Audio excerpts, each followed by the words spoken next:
Всем привет! Я рад видеть вас на моем YouTube-канале. Сегодня мы с вами поговорим на такую тему, как личность Иисуса Христа, о Его двух природах, о Его божественной природе и человеческой.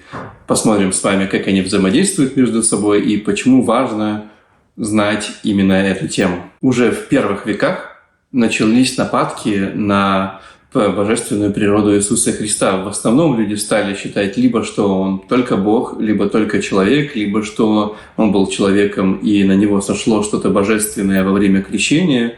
И в связи с этим церкви пришлось установить свои определенные законы по поводу того, кто такой Бог, кто такой Христос. И именно для борьбы с ересью собрался Первый Вселенский собор, то есть собрались мужи, братья и рассуждали на тему того, кто такой Христос и каким образом защитить его от нападок еретиков, чтобы правильно христиане понимали, каким является наш Иисус Христос. Именно там закрепили они, что мы верим в то, что Иисус Христос является 100% Богом и 100% человеком.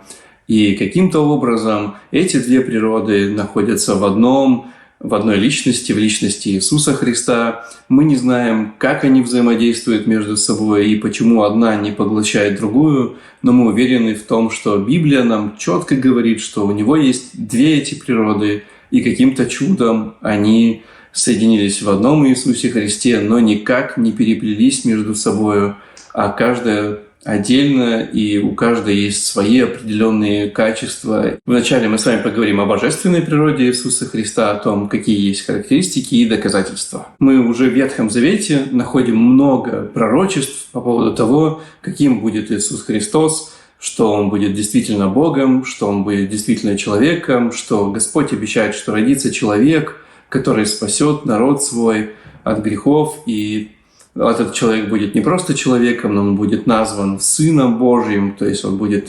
непосредственно частью Бога, то есть Его второй личностью, и вся Библия пестрит этим. В Новом Завете больше всего про это говорит Иоанн и Павел. Они очень много говорят о том, кто такой Бог Христос и почему именно Его божественная природа так важна для христиан. Иоанн и Павел показывают, что Христос был действительно Богом, что Он не стал Богом или не подобен Богу, но Он действительно Бог, который воплотился, стал человеком, и тем самым Он смог спасти нас. Также мы находим доказательства в синоптических Евангелиях, то есть в первых 3 Евангелиях, которые рассказывают нам о жизни Иисуса Христа последовательно.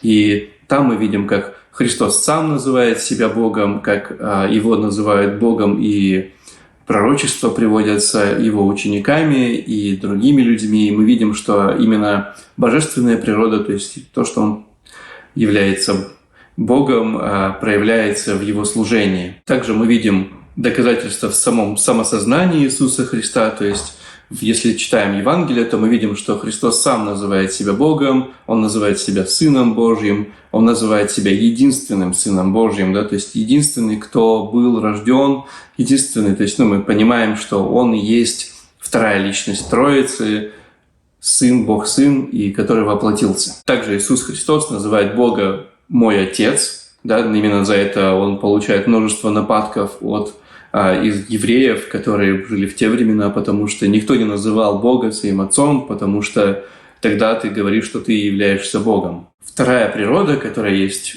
у Христа, Иисуса, это природа человеческая, но стоит отметить, что это не просто человеческая природа, а она безгрешная. То есть Иисус Христос родился безгрешным, и Он был безгрешным, потому что Он, помимо того, что Он сам был безгрешен, Он искушался грехом, Он не согрешил, так Он и не мог согрешить из-за того, что если бы Он согрешил, то получается, что согрешил бы Господь. Из этого мы выводим, что Христос не мог согрешить, потому что это было бы, противоречило бы Его божественной природе, потому что у Него две природы, и божественная, и человеческая, и они находятся в одном теле, и таким образом каждая подчинена друг другу. Мы понимаем, что человеческая природа не могла быть греховной, потому что это априори невозможно, если также есть и божественная природа. Нападки на человеческую природу практически не было. В основном люди, наоборот, считают, что Бог только лишь человек, и все больше и больше историков становится за место богословия, то есть люди начинают изучать историческую личность Иисуса Христа, и тогда пропадает его божественность, потому что и получается, что это был какой-то человек, который был хорошим пророком или классным миссионером, но никак не Бог. То есть отрицается его божественная природа, и сейчас много нападок на это. Поэтому очень важно верить в то, что у Бога Иисуса Христа есть божественная природа и человеческая природа. Это важно для нашего спасения, важно по нескольким пунктам. Во-первых, мы видим, что сам человек согрешил, и наказание должен понести человек. То есть никто другой за место человека не может понести наказание. Поэтому в Иисусе Христе должна быть именно человеческая природа, стопроцентная, но безгрешная. Он должен быть безгрешным, потому что если человек является греховным, то он не может и себя спасти даже со своей смертью, потому что наказание тогда получается естественным, да, то есть необходимостью.